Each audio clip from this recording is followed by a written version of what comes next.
Before we hear your creation, you are officially, you've got a really strange title. Yes, I'm this apprentice poet in residence for Ilkley Literature Festival, which is quite a strange thing, but I'm just working with the actual poet in residence, Anthony Dunn, and together we're running workshops, organising readings and just trying to turn Ilkley into a poetic hub for the next 3 weeks. Oh. Yeah, it sounds very highbrow, doesn't it? Yeah, we're sending poets out onto the streets to busk to people on Saturday, so if you're out and about in Ilkley you might just see some poets, so stop and listen. Your intonation reminds me of somebody. We can't help but mention that your dad's Ian McMillan. Yes, yes. And he would not describe himself as an apprentice poet. He wouldn't, no. He's way past that point now. He's a master poet, is he? He is. He's the master poet now, and I'm just a younger, taller, more handsome version of him.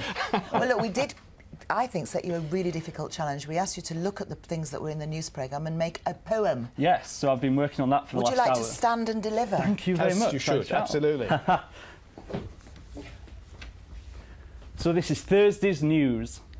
Paintings already poemed with strokes and flicks of brush, not pen, and then the wait, the hush, before the media begin to drip around the frame. And she's not the same as Beryl Cook.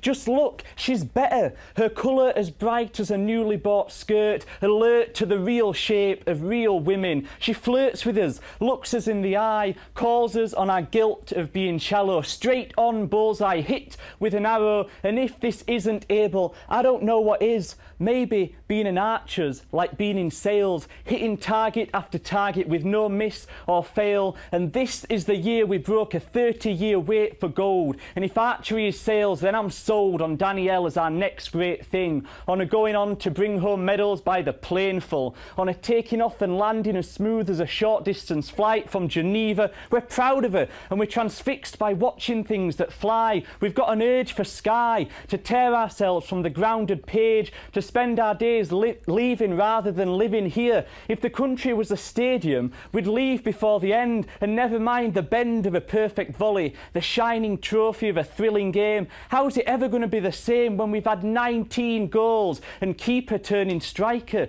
0-0 now would feel like a tightened scarf of toil. One penalty, I want 22 each 45, or maybe we should strive for 88. Two fat ladies. Is that too much cake to choose? Too thin an ice on which to skate? Instead, say we're happy with the state of things as is.